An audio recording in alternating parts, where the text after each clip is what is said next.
So, hello everyone, this is Bhumika and today we will continue our lecture of amino acids. ठीक है, तो हमने last class में amino acid lecture 1 complete किया था। उसमें हमने देखा था standard versus non standard amino acid के बारे में। साथ ही हमने जितनी भी अमीनो एसिड देखी थी उसकी कुछ जनरल मतलब उसकी एक एक प्रॉपर्टीज़ देखी थी, हमने कवर की थी। और कुछ हमने दो मेन प्रॉपर्टीज़ देखी थी, जैसे कि ऑप्टिकल एक्टिविटी और साथ ही में हमने देखा था एब्जॉर्बेंस के बारे में। जो एरोमेटिक जो आपके अमीनो एसिड्स होते हैं वो जो एब्जॉर्प्शन शो करते हैं 280 नैनोमीटर पे अपने एरोमेटिक रिंग की वजह से, अपने पाई इलेक्ट्रॉन्स की वजह से, वो हमने देखा था। तो आज हम कहीं से लेक्चर कंटिन्यू करेंगे बिकॉज उसमें कुछ पॉइंट्स रह गए थे जो मुझे लगा कि ये मैं ऐड कर दूँ अपनी नोट्स में। तो आज मैं वो पॉइंट्स लेकर आई हूँ और साथ ही मैंने एक क्वेश्चन लाया है। वो क्वेश्चन उसी कॉन्सेप्ट पे बेस्ड है, एरोमेटिक जो अमीनो एसिड है उसके ही कॉन्सेप्ट पे बेस्ड है ये क्वेश्चन। तो सबसे पहले हमें उस कॉन्सेप्ट को पूरा फुल्ली अच्छे से समझना होगा, उसके बाद हम ये क्वेश्चन अटैम्प्ट करेंगे। ठीक है, तो देखो क्या है वो इंट्रिंसिक फ्लूरेसेंस। ठीक है, तो हमें इसके बारे में समझना है। सबसे पहले इंट्रिंसिक फ्लूरेसेंस क्या होता है, फ्लूरेसेंस मतलब क्या होता है। जैसे बेसिक लैंग्वेज में आप फ्लूरेसेंस किसको कहोगे, कोई मान लो कोई लाइट है, वो एब्जॉर्ब हुई और फिर लाइट का एमिट होना, वहाँ पर वो फ्लूरेसेंस ही कहेंगे ना हम उसे। तो absorption and emission of light. ठीक है, तो क्या होते हैं कि जो अमीनो एसिड, जो एरोमेटिक अमीनो एसिड्स है, ट्रिप्टोफेन, टाइरोसिन, फिनाइल एलेनिन, इनके पास क्या होती है, इनके पास होती है आपकी एरोमेटिक रिंग होती है। एरोमेटिक रिंग जो है उसकी वजह से ये क्या करते हैं, ये यूवी या फिर आपके विजिबल लाइट को ये एब्जॉर्ब करते हैं। ठीक है, और साथ ही वो एमिट करते हैं, तो उसे हम कह देते हैं आपका इंट्रिंसिक फ्लूरेसेंस। तो इंट्रिंसिक फ्लूरेसेंस में हम दो फिनोमेना पढ़ते हैं, एब्जॉर्प्शन और एमिशन का। ठीक है, एब्जॉर्प्शन और एमिशन ये दो फिनोमेना हम इंट्रिंसिक फ्लूरेसेंस में कवर करते हैं। तो देखो क्या होता है कि मान लो ये आपका एक एटम है, ये एटम जो है इसके अराउंड क्या है, ऑर्बिटल्स है। इस ऑर्बिटल्स में इलेक्ट्रॉन्स मूव कर रहे हैं। ये जो इलेक्ट्रॉन्स है अपनी एनर्जी के हिसाब से अपने अपने ऑर्बिटल्स में मूव करते हैं। ठीक है, मान लो हमने किसी को लाइट एनर्जी प्रोवाइड की, किसी इलेक्ट्रॉन को, एक इलेक्ट्रॉन को हमने लाइट एनर्जी दे दी, हमने उसे एनर्जी दे दी, तो इसकी एनर्जी बढ़ जाएगी इस ऑर्बिटल के हिसाब से, तो वो दूसरे ऑर्बिटल में जंप कर जाएगा। तो देखो यहाँ पर क्या हो रहा है कि ये जो इलेक्ट्रॉन है ये अभी अपनी ग्राउंड स्टेट में है। ठीक है, हमने क्या दी, इसे लाइट एनर्जी दी। लाइट एनर्जी क्या है, लाइट एनर्जी को हम कहते हैं फोटोन। लाइट एनर्जी में क्या प्रेजेंट है, फोटोन। और ये फोटोन के पास दो प्रॉपर्टीज़ हैं, एक है उसके पास एनर्जी और एक है आप वेवलेंथ। एक चीज़ याद रखना कि अगर एनर्जी ज़्यादा होगी, अगर एनर्जी ज़्यादा होगी तो वेवलेंथ जो होगी वो कम होगी, और अगर एनर्जी कम होगी तो वेवलेंथ जो है वो ज़्यादा होगी। अभी मैंने बताया, क्या बताया कि एनर्जी हमने दी है, तो हमने एनर्जी ज़्यादा दी है ना, हाई एनर्जी हमने दी ना। जब हमने एनर्जी ज़्यादा दी तभी तो वो इलेक्ट्रॉन जंप करके हाई स्टेट में चले जाएंगे। तो यहाँ पर क्या हुआ कि हमने इलेक्ट्रॉन्स को एनर्जी प्रोवाइड की है ना, यहाँ पर हमने लाइट एनर्जी दी। अब ये जो लाइट एनर्जी की वजह से ये इलेक्ट्रॉन जंप किए और अपने हाई एनर्जी स्टेट पे आ गए। अभी क्या हुआ, ये अपनी ग्राउंड स्टेट से वो हायर एनर्जी की तरफ जा रहे हैं। तो ऑफ कोर्स वो जो एनर्जी हमने दी वो क्या दी, वो हाई एनर्जी की तो दी ना, उस इलेक्ट्रॉन के लिए तो वो हाई एनर्जी थी ना। तो मैंने अभी क्या बताया कि अगर एनर्जी ज़्यादा होगी तो वेवलेंथ कम आएगी। तो यहाँ पर जो वेवलेंथ है, यहाँ पर वेवलेंथ है कम, मान लो कि 280 नैनोमीटर है वेवलेंथ इसकी। ठीक है, अब ये इलेक्ट्रॉन्स चले गए हाई एनर्जी स्टेट में। अब यहाँ पर इन्होंने अपना एनर्जी यूटिलाइज़ कर लिया। अब ये एनर्जी यूटिलाइज़ कर ली, अब इन्हें वापस आना है ग्राउंड स्टेट में। तो क्या होगा, जब इन्हें वापस ग्राउंड स्टेट में आना है, ये कुछ जो इनकी एनर्जी है ये बाहर की तरफ एमिट कर देंगे। ठीक है, जिनका उनको यूज़ नहीं है वो क्या करेंगे कि हमें इसका यूज़ नहीं है, तो वो अपनी एनर्जी को बाहर की तरफ एमिट कर देंगे। मान लो देखो अभी यहाँ पर इस ऑर्बिटल के पास ज़्यादा एनर्जी है, तो अभी क्या करना है, इन्हें अपने ऑर्बिटल में वापस आना है। तो इस ऑर्बिटल के हिसाब से इन्हें एनर्जी कम चाहिए होगी ना, तो ये अपनी एनर्जी बाहर ही एमिट कर देंगे, है ना, बाहर ही छोड़ देंगे अपनी एनर्जी। तो जब वो एमिट करेंगे तो उसकी वजह से क्या शो होगा, वहाँ पर फ्लूरेसेंस शो होगा, है ना। एमिट करेंगे तो वहाँ पर फ्लूरेसेंस शो होगा। तो पहले तो हमने हाई एनर्जी दी थी, हमने एनर्जी ज़्यादा दी, तो वो आपके हायर स्टेट में चले गए। पर अब हम उसने अपनी एनर्जी एमिट कर दी, है ना, अपनी एनर्जी रिलीज़ कर दी। तो एनर्जी रिलीज़ की तो वो फिर से वापस ग्राउंड स्टेट में आ गए। समझ में आई ये कॉन्सेप्ट? हाई एनर्जी दी, मैंने अभी बताया कि हर एक इलेक्ट्रॉन अपनी एनर्जी के हिसाब से अपने ऑर्बिटल्स में रहते हैं। जिनके पास कम एनर्जी है वो अपने ग्राउंड स्टेट में है, जिनके पास ज़्यादा एनर्जी है वो उससे ज़्यादा हाई स्टेट में है। ठीक है, तो ये इलेक्ट्रॉन्स जो है, जब हमने इसे लाइट एनर्जी दी थी तो इनके पास क्या था, इनके पास उस टाइम पे ज़्यादा एनर्जी आ गई। जब ज़्यादा एनर्जी आ गई तो वो जंप करके हाई स्टेट में चले गए, हाई एनर्जी वाले स्टेट में चले गए। अब हाई एनर्जी वाले स्टेट से उन्हें वापस से ग्राउंड स्टेट में आना है। ठीक है, तो वापस से अगर उन्हें ग्राउंड स्टेट में आना है तो वो क्या करेंगे, जो उनके पास एनर्जी ज़्यादा एनर्जी है तो उसमें से कुछ को वो पहले उन्होंने यूटिलाइज़ कर लिया, तो वैसे ही एनर्जी कम हो गई। बट फिर भी ग्राउंड स्टेट में आने लायक उनके पास एनर्जी अभी भी ज़्यादा है ना? तो उन्हें क्या चाहिए, वो फिर से अपनी एनर्जी को एमिट करेंगे, उतना एमिट करेंगे जितना उनके लिए सफिशिएंट होगा ग्राउंड स्टेट में आने के लिए। तो वो जब एमिट करेंगे तो एमिट किस वेवलेंथ पे करेंगे, एनर्जी वहाँ पर कम हो जाएगी, है ना? हमने हायर एनर्जी दी थी पर उन्होंने एनर्जी तो यूटिलाइज़ कर ली ना, अब एनर्जी तो उनके पास कम कम बची है, तो वो कम एनर्जी को वो एमिट करेंगे। और मैंने अभी बताया कि अगर एनर्जी कम होगी तो वेवलेंथ जो है वो ज़्यादा हो जाएगी। तो पहले लाइट की वेवलेंथ कितनी थी, 280 नैनोमीटर। अब जो एमिट होगा उसकी वेवलेंथ 280 से ज़्यादा आएगी, क्योंकि यहाँ पर जो एनर्जी है, एनर्जी कम हो गई है, और जब एनर्जी कम होगी तो वेवलेंथ ज़्यादा हो जाएगी। ठीक है, ये कॉन्सेप्ट क्लियर हो गया? तो यही चीज़ यहाँ पर मैंने बताया है। Absorb low wavelength high energy light 280 nanometer and emit high wavelength low energy light that is 320 nanometer. ठीक है, वो एमिट करते हैं ज़्यादा वेवलेंथ की लाइट पे और एब्जॉर्ब करते हैं लो वेवलेंथ की लाइट को।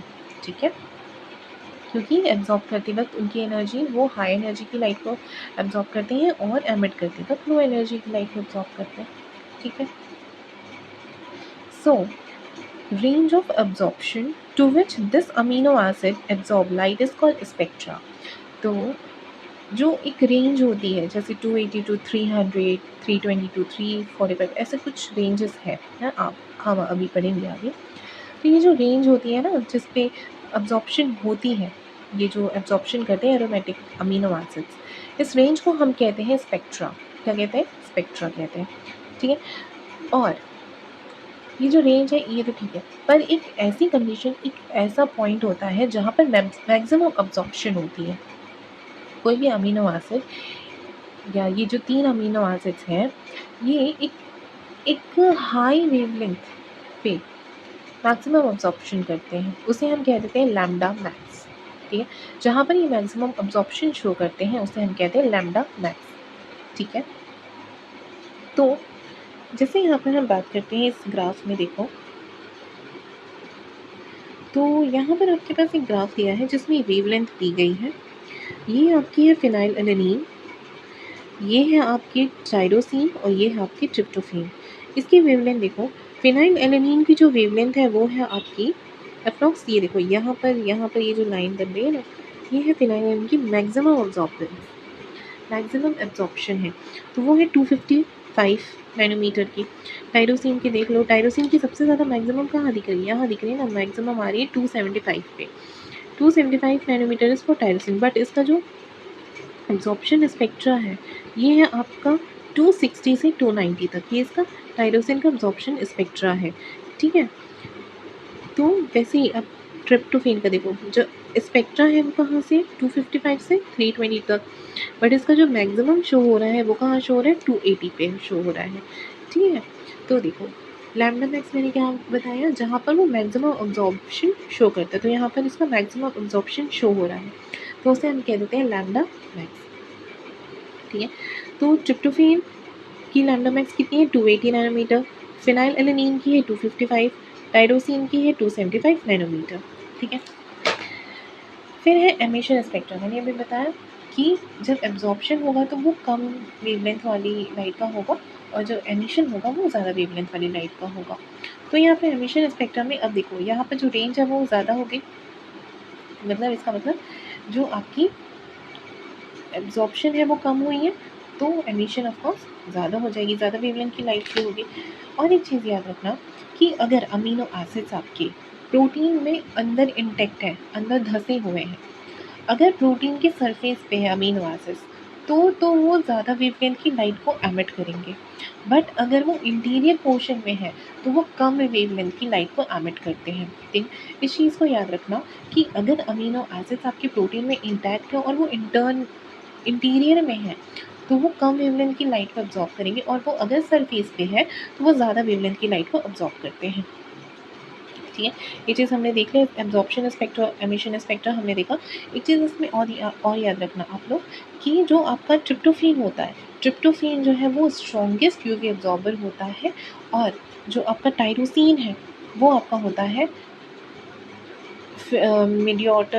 मीडियोकर होता है। ठीक है, और सबसे कम जो है वो होता है फिनाइल एलेनीन।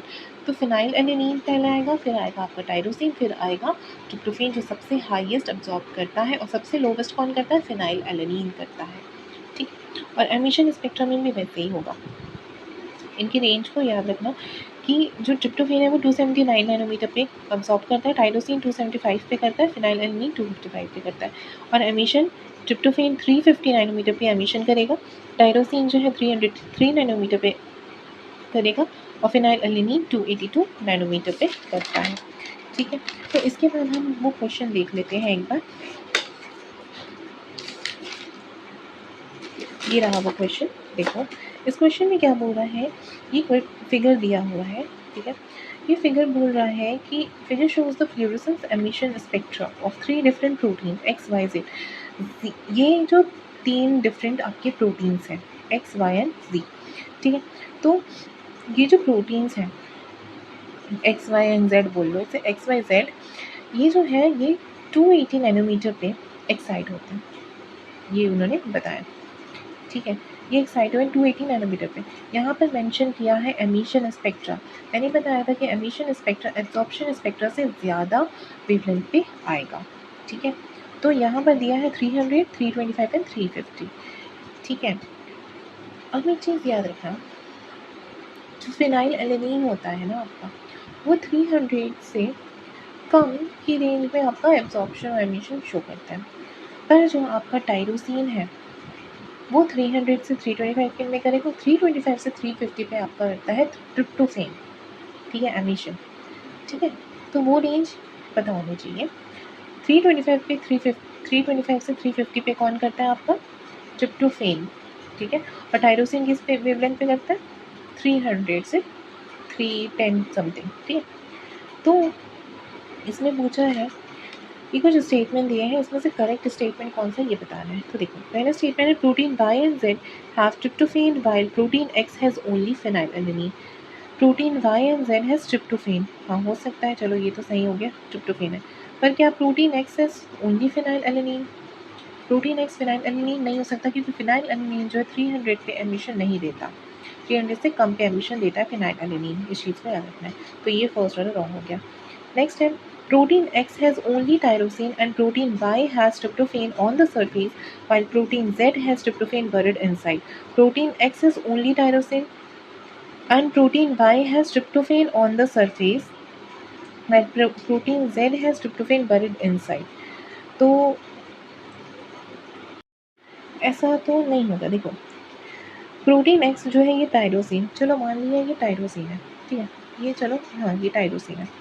अब ये protein Y has tryptophan on the surface, अब जो सरफेस पे है उसकी वेवलेंथ ज़्यादा आनी चाहिए। And protein z has tryptophan buried inside, और जो इंटीरियर में बरिड है उसकी वेवलेंथ कम आनी चाहिए, बट यहाँ पे तो अपोजिट है ना। प्रोटीन जो वाई है उसकी वेवलेंथ 325 है, तो प्रोटीन जेड है 350 है। पर उसमें कहा गया है कि प्रोटीन वाई जो है वो सरफेस पे है और प्रोटीन जेड जो है वो बरिड है। अगर बरिड है तो उसकी वेवलेंथ कम आनी चाहिए थी, बट यहाँ पर वेवलेंथ ज़्यादा आई है, तो ये आंसर भी नहीं होगा। ठीक है, नेक्स्ट बोल रहा है protein x has tryptophan buried inside और protein Y and Z have tryptophan on the surface. Protein x क्या ट्रिप्टोफैन होगा यहाँ पर, नहीं होगा, क्योंकि प्रोटीन एक्स जो ट्रिप्टोफेन है उसका एमिशन स्पेक्ट्रम 325 से 350 पे होगा, तो ये वाला आंसर भी रॉन्ग हो जाएगा। फिर है protein x has only tyrosine and protein Y has tryptophan buried and protein z has tryptophan on the surface. Yes, this one is correct. क्या बोला है कि प्रोटीन वाई जो है आपका, ये आपका टायरोसिन है, और प्रोटीन जो एक्स जो है ये आपका टायरोसिन है, प्रोटीन वाई और प्रोटीन जेड, प्रोटीन वाई जो है ट्रिप्टोफेन है जो आपका बरिड है, और प्रोटीन जेड जो है वो सरफेस पे है, ये भी ट्रिप्टोफेन है, तो ये वाला आंसर करेक्ट हो गया। तो ये चीज़ हमें समझ में आ गया, वही चीज़ हमने अभी देखा है ना। तो ये हमारा हो गया इंट्रिंसिक फ्लूरेसेंस। अब हम आगे बढ़ते हैं। ये चीज़ हमने कल बात कर ली थी, ये वही चीज़ है। अच्छा, मैं ये ट्रिक लेकर आई हूँ इस पर। हमने मैं ट्रिक की बात, मैं कुछ एक ही ट्रिक बता पाई थी शायद, मुझे ये ट्रिक याद नहीं आ रहा था एक्चुअली, तो मैं एक नया ट्रिक आज बना के लाई हूँ। आपको अगर आप लोगों को याद करना हो तो बिल्कुल देख लो। तो आर साइड चेन हमने कल बात की थी, आर साइड चेन की हमने कुछ प्रॉपर्टीज़ की बात की थी, तो एक बार आर साइड चेन को भी देख लो। ग्लाइसिन के पास होता है H, है ना, एलेनिन के पास होता है मीथेन, वेलिन, ल्यूसिन और आइसोल्यूसिन, ये जो है ब्रांचिंग स्ट्रक्चर शो करते हैं। मिथ्योनिन के पास होता है S, है ना, कल हमने देखा था वो जो डाइसल्फाइड बॉन्ड नहीं बना सकते। प्रोलिन क्या होते हैं, इमिनो एसिड होते हैं, ये भी हमने देख लिया था। एरोमेटिक, अच्छा इसको याद करने का मैंने ट्रिक बताया था, जो एलिफेटिक अमीनो एसिड्स है उनको याद करने का मैंने ट्रिक बताया था, गोभी आलू लजीज इतना मेथी पालक वालू, ठीक है, ये पहला ट्रिक है। नेक्स्ट ट्रिक है एरोमेटिक के लिए, ये तो आप लोग को वैसे भी याद हो जाएगा क्योंकि इसी पे बेस्ड अभी हमने कॉन्सेप्ट लिया, तो उस कॉन्सेप्ट को बार बार रिवाइज करोगे तो ऐसे भी याद हो जाएगा, बट फिर भी अगर नहीं होता है तो उसके लिए है PT टीचर, PT टीचर, ठीक है। P for phenylalanine, T for tryptophan और टायरोसिन, जो भी रखना है रख लो, और नेक्स्ट टीचर में जो T है उसके लिए ये T टायरोसिन और ट्रिप्टोफेन में से जो भी आप लोग को जम रहा है वो रख सकते हो, ठीक है। नेक्स्ट है पोलर अनचार्ज्ड। तो पोलर अनचार्ज के लिए मैंने ट्रिक बनाया है, सीना टीना थर्सडे को घर आए, ठीक है। सीना टीना, यहाँ पर मैंने स्पेलिंग TY लिखी है क्योंकि मैंने इसे लिया है टायरोसिन, तो टायरोसिन को देखते हुए मैंने TY लिखा है, ठीक है।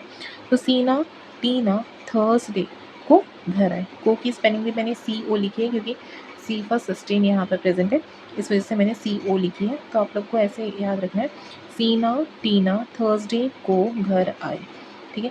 सीरीन, टायरोसिन, थ्रियोनिन, फिर है सिस्टीन, ग्लूटामेन एंड एस्पैराजीन, ठीक है।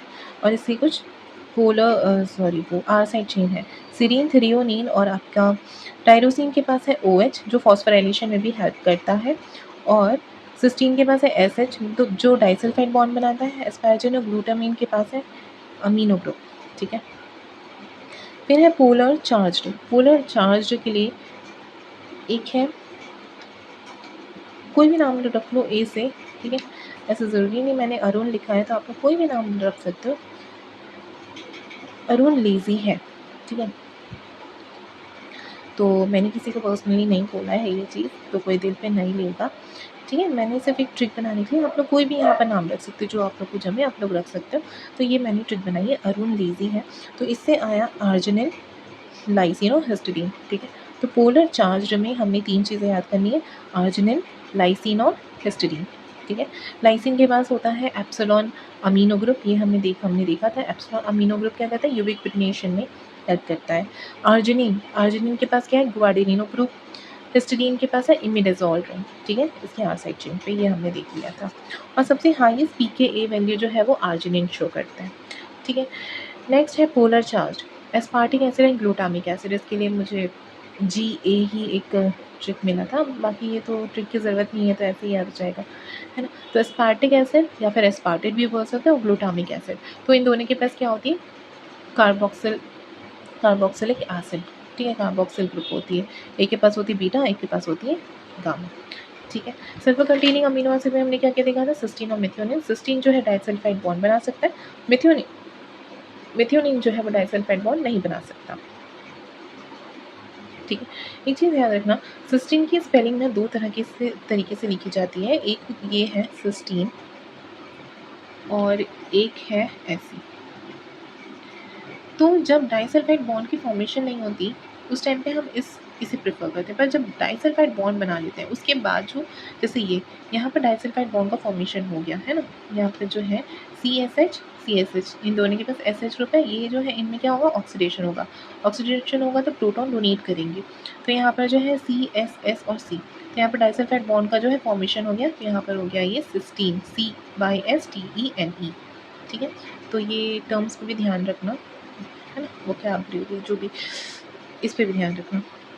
नेक्स्ट हमें जाना है 21st और 22nd अमीनो एसिड के बारे में। ये हमने देखा था जब हम स्टैंडर्ड अमीनो एसिड देख रहे थे, तो हमने वहाँ पर देखा था 20+2 अमीनो एसिड्स होते हैं। +2 is this 21st and 22nd amino acid, यही है। एक है सेलेनोसिस्टीन और एक होता है पायरोलाइसिन। सेलेनोसिस्टीन क्या होते हैं, ये सेलेनोसिस्टीन जो है, ये स्ट्रक्चर, ऐसे स्ट्रक्चर होते हैं जो सिमिलर होता है सिस्टीन के, बट ये सिस्टीन के मॉडिफिकेशन से नहीं बने होते, ये आपके बने होते हैं सीरीन के मॉडिफिकेशन से। ठीक है, इस चीज़ को याद रखना, ये सिस्टीन के मॉडिफिकेशन से नहीं बने होते, ये बने होते हैं सीरीन के मॉडिफिकेशन से। ठीक है, तो सेलेनोसिस्टीन जो है, सेलेनोसिस्टीन को हम इसको एब्रीविएशन फॉर्म में लिखते हैं U। ठीक है, और ये जो दोनों 21st और 22nd अमीनो एसिड है, ये इनकोडेड होते हैं स्टॉप कोडॉन से। ठीक है, इस चीज़ को याद रखना है कि ये किससे इनकोडेड होते हैं, स्टॉप कोडॉन से इनकोडेड होते हैं।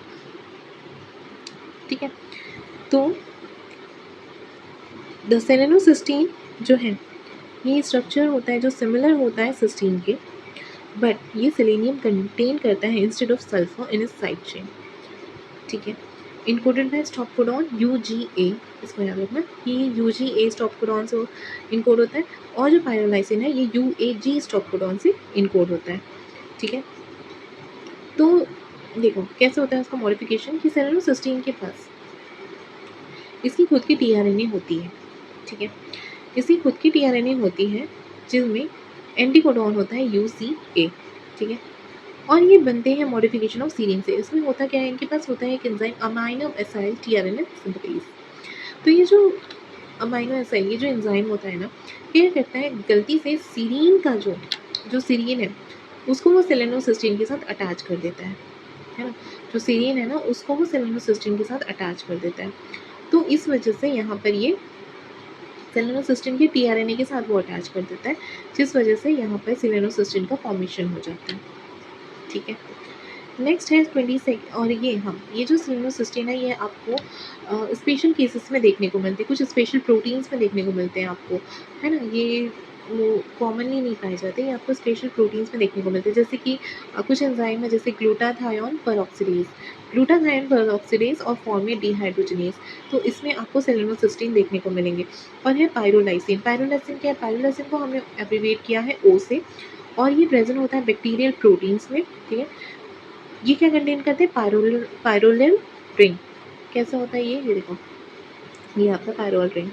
ठीक है, और ये स्ट्रक्चर सिमिलर होता है लाइसिन के, ये तो सेम है, लाइसिन से ही सिमिलर होता है, इसका ये इनकोड होता है बाय स्टॉप कोडॉन UAG। ठीक है, नेक्स्ट हम बात करेंगे एब्सोल्यूट कॉन्फ़िगरेशन की। All alpha amino acid except glycine are chiral molecule, ये हमने देखा था कि ग्लाइसिन के पास कायरल मॉलिक्यूल नहीं प्रेजेंट होता।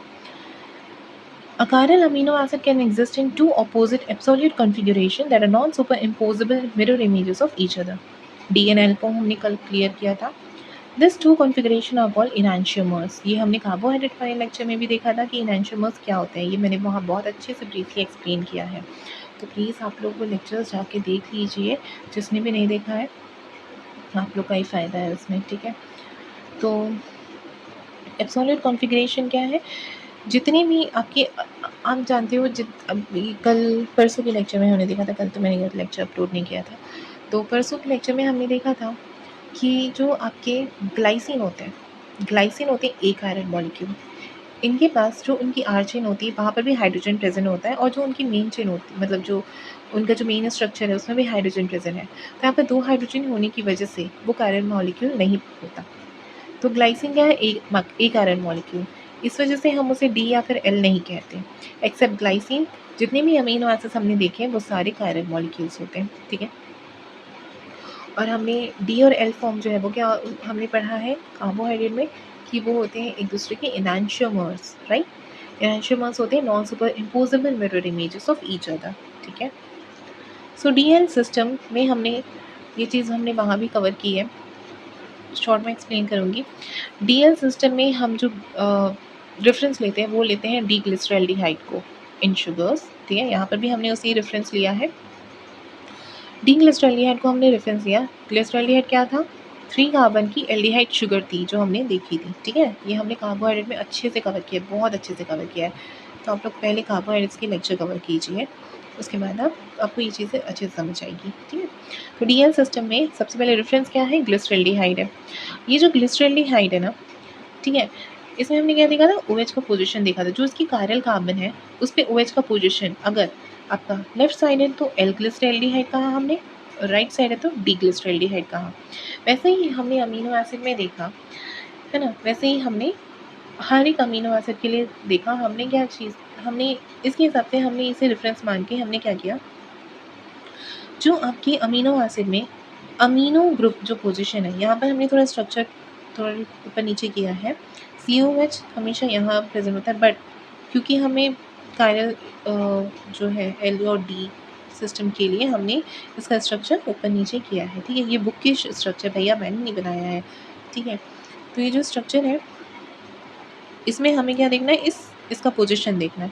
ये जो अमीनो ग्रुप है वो अमीनो ग्रुप अगर आपका लेफ्ट साइड है तो हम इसे कहेंगे एल एलेनिन, क्योंकि ये एलेनिन का स्ट्रक्चर है। देखो R चेन में मिथाइल ग्रुप है ना। और अगर इसका जो अमीनो ग्रुप है ये राइट साइड है तो इसे हम कह देते हैं डी एलेनिन, ठीक है। क्या कह देते हैं? डी एलेनिन कह देते हैं, ठीक है। बीच में हमने रखा है मिरर प्लेन। मिरर प्लेन इसलिए रखा है, देखो मिरर में रखेंगे, अगर मिरर के सामने रखेंगे कोई भी स्ट्रक्चर को तो वो उसी अपोजिट स्ट्रक्चर शो करेगी, राइट। तो यहाँ पर मैंने मेंशन किया है जितने भी अमीनो एसिड्स होते हैं एक्सेप्ट ग्लाइसिन, ये सारे एग्जिस्ट करते हैं 2 एब्सोल्यूट कॉन्फ़िगरेशन में। और जितने भी अमीनो एसिड हैं they are ribosomally incorporated into protein, ये सारे क्या शो करते हैं? एल कॉन्फ़िगरेशन शो करते हैं, ठीक है। मैंने बताया था ना जो अमीनो एसिड है उसमें जो आपका मोस्ट कॉमन होता है वो होता है एल फॉर्म। डी फॉर्म में देखने को मिलता है आपको पेप्टिडोग्लाइकेन में, है ना। अभी कुछ जगह में और पेप्टिडोग्लाइकेन में देखने को मिलता है, जो बैक्टीरिया सेल वॉल होती है उसमें देखने को मिलता है, ठीक है। नेक्स्ट हम बात करेंगे RS सिस्टम की। तो पहला है DL सिस्टम और दूसरा है RS सिस्टम, ठीक है। तो RS सिस्टम बहुत कम ही एग्जाम में पूछा गया, बट फिर भी हमें पता होना चाहिए RS सिस्टम होता क्या है। RS सिस्टम बेस्ड है प्रायोरिटी रूल पे। प्रायोरिटी रूल मतलब जो आपके कायरल कार्बन है ना, जो आपका कायरल कार्बन को कहो या फिर आपका अल्फ़ा कार्बन जो है, अल्फ़ा कार्बन जो है ना, उस अल्फ़ा कार्बन के अराउंड, अल्फ़ा कार्बन लेते हैं हम, उस अल्फ़ा कार्बन के अराउंड जो डायरेक्टली उससे एटम्स अटैच्ड हैं, हमें उन एटम्स का देखना है एटॉमिक नंबर। जिसका हाईएस्ट एटॉमिक नंबर होगा उसको सबसे पहले प्रायोरिटी दी जाती है, ठीक है। तो प्रायोरिटी रूल क्या है? The atom directly attached to the chiral carbon alpha carbon which has highest atomic number will be given first priority, then second and third. The higher the atomic number, the highest the priority. तो जैसे यहाँ पर इस chiral carbon में देखो, ये है chiral carbon, इसके साथ आपका COH जुड़ा है, अमीनो ग्रुप जुड़ा है, एसिडिक ग्रुप जुड़ा है H, और ये आपका R चेन है। ये R चेन कोई भी हो सकता है, ये वेराई करता है, ठीक है। अब R चेन ज़रूरी नहीं है किसी में CH3 हो, R चेन इसके अलावा भी कोई दूसरा भी हो सकता है। तो यहाँ पर सबसे पहले हमने प्रायोरिटी किसको दी? सबसे पहले प्रायोरिटी एन को दी। क्यों? क्योंकि जो देखो अब इसका एटॉमिक नंबर देखो, एन का एटॉमिक नंबर होता है 7, सी का होता है 6, एच का होता है 1। सबसे ज़्यादा एटॉमिक नंबर किसका है? एन का। तो एन इसको क्या मिलेगी? फर्स्ट प्रायोरिटी मिलेगी। जो अमीनो ग्रुप है उसको फर्स्ट प्रायोरिटी मिलेगी। फिर किसको मिलेगी? कार्बन का है तो फिर किसको मिलेगी? कार्बोक्सिलिक एसिड, इसको सेकेंड प्रायोरिटी मिलेगी। फिर किसको मिलेगी? हाइड्रोजन का सबसे कम है तो सबसे लास्ट में हाइड्रोजन को मिलेगी। पर अगर यहाँ पर आपका आर ग्रुप है, ठीक है। अब अगर यहाँ पर आर ग्रुप है ना, हमें इस आर ग्रुप के साथ देखना है। आर ग्रुप में मान लो CH3 है। अब देखो यहाँ पर भी कार्बन हो गया, यहाँ पर भी कार्बन, तो दोनों तो सेम एटम्स हो गए ना। तो अब क्या करेंगे? अब हम इसके बाद वाले एटम का देखेंगे। तो इसके बाद क्या है? हाइड्रोजन है, इसके बाद है ऑक्सीजन। हाइड्रोजन और ऑक्सीजन में किसकी ज़्यादा प्रायोरिटी है? ऑक्सीजन की ज़्यादा है। तो हम इसे सेकंड प्रायोरिटी में लेंगे और इसे थर्ड प्रायोरिटी में लेंगे, और लास्ट में किसको लेंगे, हाइड्रोजन को लेंगे। क्यों लास्ट में लिया, क्योंकि ये जो है इसके पास क्या है, हाइड्रोजन, और इसके पास क्या है, ये भी हाइड्रोजन, बट इसे हमने CH3, इन दोनों में हमने कंपेयर किया है, हमने इस हाइड्रोजन को बाहर रख दिया है, ठीक है। तो इसे लास्ट में लेंगे, और ये जो CH3 और COOH, O और H में हम देखेंगे तो O जो है ये सबसे पहले आएगा, फिर CH3 आएगा, क्योंकि हम इन दोनों में ही कंपेयर करें। ओके, तो if there are two same atoms attached, it will create confusion while prioritizing a atom, so we will see the next atom attached to it, ये मैंने बताया। When the two atoms bonded to the chiral carbon are identical, we look at the second, third and so on atoms to establish priority. In this case, carboxylic acid has higher priority compared to methyl group, ठीक है। ठीक है, अब देखो यहाँ पर हम R और S की नेमिंग कैसे करते हैं। मान लो अगर जैसे हमने यहाँ पे प्रायोरिटी लगाई, ठीक है, प्रायोरिटी दिया हमने, इसे हमने फर्स्ट प्रायोरिटी दी अमीनो ग्रुप को, सेकेंड हमने दिया COOH को, थर्ड हमने दिया CH3 को, और लास्ट हमने दिया H को। अब यहाँ पर ये कैसे घूम रहा है, देखो इसकी डायरेक्शन कैसे जा रही है, 1 2 एंड 3। ये जो हाइड्रोजन जिसको हमने लास्ट प्रायोरिटी दी है, इसको हम कर देते हैं पीछे की तरफ, ठीक है, इसको हम कर देते हैं पीछे की तरफ, इसको आप यहाँ से इस स्ट्रक्चर से हमने हटा दिया है। देखो यहाँ पर लिखा हुआ है, for RS system naming it is essential to position the lowest priority substituent away from the viewer, ठीक है। तो लोवेस्ट प्रायोरिटी किसको मिली, सबसे ज़्यादा हाइड्रोजन को, तो इसे मैंने जो व्यूअर है मतलब जो हम है उससे हमने इसे दूर कर दिया, मतलब हमने पीछे की डायरेक्शन में उसे छोड़ दिया, ठीक है। तो यहाँ पर देखो इन तीनों में देखो 1 2 एंड 3, इसमें 1, तो ये जो है ये इधर आ जाएगा, ये 3, इस तो देखो कैसे जा रहा है, 1 फिर 2 फिर 3, तो ये क्लॉकवाइज डायरेक्शन में रोटेट कर रहा है। जब क्लॉकवाइज डायरेक्शन में ये घूमेगा तो हम इसे कह देंगे आपका R सिस्टम, क्या कह देंगे, R कॉन्फ़िगरेशन, R कॉन्फ़िगरेशन कह देंगे, ठीक है। R मतलब राइट डायरेक्शन में घूम रहा है, क्लॉकवाइज डायरेक्शन में। और अगर ये काउंटर क्लॉकवाइज डायरेक्शन में घूमेगा, जैसे इसकी प्रायोरिटी अगर ऐसे आ रही है, पहले 1 फिर इधर 2 है फिर इधर 3 है, तो इसे हम कह देंगे क्या, आपका S configuration, that is counter clockwise. Anti नहीं होता, मैंने गलती से लिख दिया, हम बायोलॉजिकल सिस्टम में हम इसे काउंटर क्लॉकवाइज कहते हैं, ठीक है, एंटी नहीं कहते, काउंटर क्लॉकवाइज कहते हैं इसको, हटाओ, ठीक है। एंटी में बोलते हैं कई जगह, बट बायोलॉजिकल जब हम बायोलॉजी में पढ़ते हैं तो काउंटर क्लॉकवाइज बोलते हैं, ठीक है। तो ये हमने देख लिया, all standard amino acid from proteins have S configuration except cysteine which has R configuration due to the presence of sulfur in its side chain। तो केवल और केवल सिस्टीन जो है ये एकमात्र ऐसा अमीनो एसिड है जो S कॉन्फ़िगरेशन में होता है, बाकी जितने भी अमीनो एसिड है वो सारे आपके S कॉन्फ़िगरेशन शो करते हैं, और केवल सिस्टीन जो है वो आपका R कॉन्फ़िगरेशन शो करता है, ठीक है। केवल सिस्टीन जो है वो आपका R कॉन्फ़िगरेशन शो करते हैं, क्योंकि ये क्या बनाता है, आपका डाइसल्फाइड बॉन्ड बनाता है, इसके पास SH ग्रुप प्रेजेंट होता है इस वजह से, ठीक है। और जितने भी स्टैंडर्ड अमीनो एसिड है वो सारे शो करते हैं आपके S कॉन्फ़िगरेशन, ठीक। ये जो है ये आप लोग याद रख सकते हो, ये सीक्वेंस सबसे पहले सबसे ज़्यादा किसको प्रायोरिटी मिलेगी, सल्फर को, फिर ऑक्सीजन को, फिर नाइट्रोजन को, फिर कार्बन को, फिर हाइड्रोजन को, ये प्रायोरिटी रूल आप लोग याद कर सकते हो। नेक्स्ट हम बात करेंगे titration of amino acid. Titration में हम क्या करते थे, याद होगा किसी सबको, टाइट्रेशन तो आता ही होगा ना, हमने बहुत किया है टाइट्रेशन वगैरह, तो हम बेसिक प्रैक्टिकल से वही थे, टाइट्रेशन ये सब हमने स्टार्ट किया। तो यहाँ पर हम देखेंगे PKA, PKB, PKR और PI, ठीक है। बहुत ईजी और बहुत इंटरेस्टिंग वे में मैं इसे समझाऊंगी, बहुत मज़ा आएगा इस चीज़ को समझने में भी। देखो होता क्या है, पहली चीज़ याद रखना, ये जो चीज़ें दी है ना, ये सारी वैल्यू है pH की, ठीक है, कुछ नहीं है, सिर्फ एक pH का वैल्यू है, PKA, PKB, PKR और PI, ठीक है, ये केवल pH का वैल्यू है जो सोल्यूशन में है। तो amino acids contain ionisable groups,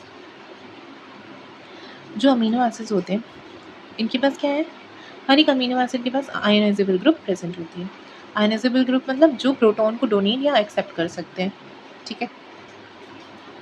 so amino acids contain ionisable groups that can donate or accept protons, ठीक है।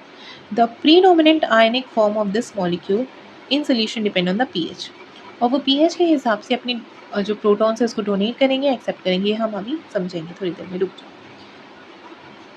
तो वो सोल्यूशन की पीएच या हाँ, सोल्यूशन में जैसे जैसे पीएच बढ़ेगा वो उसके हिसाब से अपनी प्रॉपर्टी शो करेंगे। या तो वो अपनी इलेक्ट्रॉन्स को प्रोटॉन्स को डोनेट करेंगे या तो एक्सेप्ट करेंगे प्रोटॉन सोल्यूशन से। ठीक है, तो देखो, at different pH of the solution ionisable groups of amino acid can donate और एक्सेप्ट प्रोटॉन्स। तो जो आयनाइजेबल, कौन कौन से आयनाइजेबल ग्रुप प्रेजेंट होते हैं अमीनो एसिड में? एक होता है अमीनो ग्रुप जो प्रोटॉन डोनेट या एक्सेप्ट कर सकता है। एक होता है COOH that is carboxylic acid जो प्रोटॉन डोनेट और एक्सेप्ट होता है। और R side chain, R side chain में हर एक अमीनो एसिड का आर साइड चेन नहीं होता। केवल 7 अमीनो एसिड ऐसे हैं जिनकी आर साइड चेन जो है वो आयनाइजेबल होती है। बाकी रिमेनिंग 13 अमीनो एसिड जो है वो non ionisable R side chain वाले होते हैं। ठीक है, तो पीएच क्या होता है? पीएच का मतलब होता है पोटेंशियल ऑफ हाइड्रोजन। पीएच का मतलब होता है पोटेंशियल ऑफ हाइड्रोजन। पोटेंशियल मतलब पावर ऑफ हाइड्रोजन। ठीक है, मान लो एक सोल्यूशन है। अब ये सोल्यूशन में जो सोल्यूशन को बनाने के लिए सॉल्वेंट की ज़रूरत है। सॉल्वेंट है यहाँ पर H2O। H2O किससे बना? प्रोटॉन और OH माइनस आयन। ठीक है, प्रोटॉन और OH माइनस आयन। तो देखो, ये पीएच आपकी पीएच रेंज दी गई है। ठीक है, 0 to 14 आपकी पीएच रेंज होती है। मिड में क्या होता है? 7। 0 to 14। अब देखो, 0 या फिर 1, यहाँ पर पीएच जो है वो सबसे कम है, और 14 मतलब पीएच सबसे हाईएस्ट पीएच है। एक चीज़ याद रखना, पीएच जितनी कम होगी प्रोटॉन उसमें उतना ज़्यादा होगा। मतलब पीएच यहाँ पर 1 है तो यहाँ पर ये सोल्यूशन जो है फुल्ली प्रोटोनेटेड है ना। इसी बस सोल्यूशन जो है वो फुल्ली प्रोटोनेटेड है। और पीएच अगर 14 आ गई, 14 मतलब ये पीएच ज़्यादा बढ़ गई तो इसमें प्रोटॉन जो है वो सारे कम हो गए। तो सबसे मिनिमम प्रोटॉन किस में होगा? 14 में, और सबसे हाईएस्ट मैक्सिमम प्रोटॉन होगा आपके पीएच 1 में। ठीक है, और बैलेंस्ड प्रोटॉन आपको कहाँ देखने को मिलेगा? पीएच 7 में। ठीक है, तो हमने पीएच पेपर देखा होगा कि पीएच 7 से जितने कम होते हैं, पीएच 7 से जब हम कम जाते हैं तो वो सारी एसिडिक में आते हैं। पीएच 7 से ज़्यादा हम सारे उसे बेसिक में कंसिडर करते हैं। ठीक है, तो मैंने क्या बताया, पीएच 1 जो है ना, पीएच 1 मानो, पीएच 1 जो है इसमें प्रोटॉन हाईएस्ट रहेंगे। सबसे ज़्यादा सोल्यूशन में प्रोटॉन आपको मिलेंगे कब? पीएच 1 से 7 के बीच या 6 के बीच। ठीक है, और पीएच 7 से 14 के बीच आपको जो है जो प्रोटॉन्स है वो कम होते हुए दिखाई देंगे। ठीक है, सबसे ज़्यादा होंगी 1 में और सबसे कम होंगी 14 में। इस चीज़ को याद रखना। ठीक है, आगे बढ़ते हैं। होगा क्या, देखो, मान लो ये आपके पास एक सोल्यूशन है। ठीक है, ये सोल्यूशन दिया है, ये मैंने एक सोल्यूशन बनाया है, ये सोल्यूशन है। ठीक है, इस सोल्यूशन को हमने रखा है पीएच 1 में, मतलब इस सोल्यूशन का पीएच है 1। पीएच 1 मैंने अभी बताया, पीएच 1 है तो हाईली प्रोटोनेटेड है, हाईली प्रोटोनेटेड है। इसमें प्रोटॉन्स का अमाउंट बहुत ज़्यादा है, हाईली प्रोटोनेटेड है। ठीक है, और एक सोल्यूशन रखा हमने पीएच 14 वाला। ठीक है, एक तरफ हमने सोल्यूशन रखा पीएच 1 का, एक तरफ सोल्यूशन रखा हमने पीएच 14 का। इसके पास प्रोटॉन्स का लेवल बहुत ज़्यादा है और इस सोल्यूशन के पास प्रोटॉन का लेवल बहुत कम है। अब हमने एक अमीनो एसिड लिया जिसके पास 2 आयनाइजेबल ग्रुप है। कौन कौन से दो आयनाइजेबल ग्रुप? एक है ये अमीनो ग्रुप और एक है COOH। एक चीज़ याद रखना, मैं सिर्फ यहाँ पर आपको समझाने के लिए NH2 लिखी हूँ, बट कभी भी NH2 की फॉर्म में ये एग्जिस्ट नहीं करता, वो हमेशा NH3+ की फॉर्म में एग्जिस्ट करता है। कैसे करता है बताती हूँ, रुको। देखो, होता क्या है ना, ये जो NH2 है ना, इसके पास खुद के प्रोटॉन्स नहीं होते। ठीक है, इसके पास खुद के प्रोटॉन्स नहीं होते। ये क्या करते हैं ना, जैसे हम मान लो ये अमीनो एसिड है, इस अमीनो एसिड को हमने सोल्यूशन में डाला। अब ये सोल्यूशन के पास प्लेंटीफुल ऑफ प्रोटॉन्स है, बहुत सारे प्रोटॉन्स हैं। तो ये कर सकते हैं, ये प्रोटॉन्स जो है वो इसे डोनेट कर सकता है। तो ये जो अमीनो ग्रुप है ना, क्या करके जैसे ही अमीनो एसिड हम इसमें डालेंगे, यहाँ पर इसी प्रोटॉन की ज़रूरत है, सोल्यूशन को प्रोटॉन की ज़रूरत नहीं है। इसके पास अभी प्रोटॉन ही NH2 फॉर्म में है, NH3+ फॉर्म में नहीं है। तो पीएच 1 में क्या होगा, जब हम इसे अमीनो एसिड को डालेंगे तो NH2 जो है ना, इस सोल्यूशन के प्रोटॉन्स को एक्सेप्ट कर लेगा। ये जो अमीनो एसिड हमने डाला, अमीनो एसिड क्या करेगा, इस सोल्यूशन, ये जो सोल्यूशन है क्योंकि इसके पास प्रोटॉन्स बहुत ज़्यादा है, तो इस सोल्यूशन के प्रोटॉन्स को वो अपने ये एक्सेप्ट कर लेगा। एक्सेप्ट करके वो क्या हो जाएगा, चेंज हो जाएगा NH3+ में, है ना। यहाँ पर अभी इसके पास प्रोटॉन्स नहीं थे, प्रोटॉन नहीं थे तो NH2 फॉर्म में था। जब इसके पास प्रोटॉन आएंगे तो क्या हो जाएगा, NH3+ के फॉर्म में आ जाएगा। अब हमने अब देखो इसी अमीनो एसिड को मैंने इस सोल्यूशन में डाला। इसके पास क्या है, इसके पास प्रोटॉन की कमी है, इसे प्रोटॉन चाहिए सोल्यूशन को, तो इस सोल्यूशन को प्रोटॉन कौन देगा, COOH, क्योंकि इसके पास प्रोटॉन्स है, इसके पास इसके खुद की प्रोटॉन है, ये प्रोटॉन डोनेट कर सकता है, पर इससे पहले प्रोटॉन एक्सेप्ट करने पड़ेंगे तभी वो जाके डोनेट कर सकता है। अमीनो ग्रुप है ना, अमीनो ग्रुप के पास खुद का प्रोटॉन नहीं है, अमीनो ग्रुप को पहले सोल्यूशन से प्रोटॉन लेना पड़ेगा, उसके बाद वो आगे डोनेट कर सकता है। तो ये पहले लेगा pH 1 वाले सोल्यूशन से, उसके बाद अगर ज़रूरत पड़ेगी तो COOH के बाद अगर इसकी टर्न आती है तो ये प्रोटॉन डोनेट करेगा। ठीक है, सबसे पहले कौन करेगा, आपका कार्बोक्सिल ग्रुप। तो यहाँ पर किसकी रिक्वायरमेंट है, यहाँ पर आपकी रिक्वायरमेंट है प्रोटॉन्स की, प्रोटॉन्स की रिक्वायरमेंट, तो ये जो COOH है ना, ये प्रोटॉन डोनेट कर देगा इस सोल्यूशन को। ठीक है, सोल्यूशन किस पे, pH 14 पे, मैंने बताया था pH 14 पे प्रोटॉन जो है कम होती है सोल्यूशन पे, तो इसको प्रोटॉन की ज़रूरत है, तो ये जो COOH है प्रोटॉन देगा। अब जैसे ही वो COOH प्रोटॉन देगा वो कन्वर्ट हो जाएगा COO- में। तो यहाँ पर एक चीज़ समझो कि जब NH2 को प्रोटॉन मिल रहा है तो ये कन्वर्ट हो रहा है NH3+ में, पर जब COOH प्रोटॉन देता है तो वो कन्वर्ट हो जाता है माइनस में। तो सबसे पहले जब आपका pH 1 होता है, वहाँ पर जो चार्ज होती है वहाँ पर होती है +1 की चार्ज, क्योंकि इसके पास होती है NH3+, है ना, और +1 की चार्ज इसलिए होती है क्योंकि इसके पास +1, मतलब इसके पास प्लस चार्ज आ जाती है, NH3+ हो जाता है ये ना, क्योंकि इसको प्रोटॉन्स मिल जाते हैं, इसको प्रोटॉन मिल जाते हैं तो NH3+ हो जाता है। पर ये COOH तो यहाँ पर इसको डोनेट करने का कोई मतलब ही नहीं, क्योंकि ये क्यों डोनेट करेगा, इसके पास भी भरपूर प्रोटॉन्स है, इसने अपना डोनेट नहीं किया तो ये नेगेटिव नहीं होता। तो pH 1 पे +1 चार्ज होती है, ठीक है, ये अभी पढ़ेंगे। और pH 14 पे आते आते यहाँ पर आपकी चार्ज माइनस में चली जाती है, देखना आगे। ठीक है, तो अमीनो एसिड है जिसकी R side chain non ionisable है, मैंने बताया कुछ अमीनो एसिड है, 13 अमीनो एसिड है जिनकी R side chain non ionisable है, जैसे कि हाँ 13 अमीनो एसिड है जिनकी R side chain non ionisable है। कौन कौन सी दो उसकी ग्रुप आयनाइजेबल है, इसमें है अमीनो ग्रुप और कार्बोक्सिलिक एसिड। तो देखो इस फॉर्म में एग्जिस्ट करता है आपका अमीनो एसिड, ठीक है, NH3+ और COOH के फॉर्म में। NH2 के फॉर्म में क्यों एग्जिस्ट नहीं करता, क्योंकि जब देखो कोई भी अमीनो एसिड किसी न किसी pH में तो ज़रूर होगा ना, वो उसको pH में आने के लिए पहले इसको अपना सोल्यूशन से प्रोटॉन में तो लेना पड़ेगा ना, तो पहले तो वो सोल्यूशन से प्रोटॉन ले लेगा, तो वो इसी फॉर्म में एग्जिस्ट करेगा, वो NH2 के फॉर्म में एग्जिस्ट नहीं कर सकता, नहीं करता। ठीक है, तो NH3+ अभी यहाँ पे इसके पास प्रोटॉन है, ये क्या करेगा, ये जो प्रोटॉन डोनेट करेगा तो ये कन्वर्ट हो जाएगा फिर से NH2 में कन्वर्ट हो जाएगा।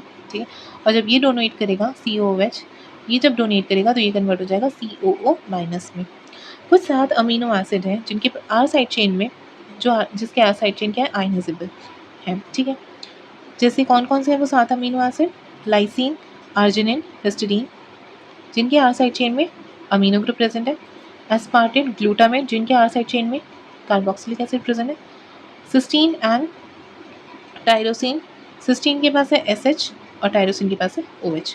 तो ये जो है ये आर साइड चेन है, ये याद होना चाहिए कि कौन से 7 अमीनो एसिड है जिनके आर साइड चेन में प्रेजेंट है। तो ये बहुत ही इंपॉर्टेंट है क्योंकि ये क्वेश्चन पूछा गया है। ठीक है, ये सब चीज़ें पूछी गई तो ये याद होना चाहिए कि कौन से वो अमीनो एसिड है जो जिनके R side chain non ionisable है, किन किन के आयनाइजेबल है, ये याद होना चाहिए। ठीक है, तो इस लेक्चर में हम इतना ही रखते हैं, इसके नेक्स्ट लेक्चर मैं अभी अपलोड कर दूँगी, आज ही अपलोड कर दूँगी। ठीक है, क्योंकि एक ही लेक्चर को मैं ज़्यादा लंबा करूँगी तो फिर कोई मतलब भी नहीं होगा ना। तो till then take care, bye bye, good night and please like, share and subscribe my channel, and next video भी आज ही मैं अपलोड कर दूँगी। ओके।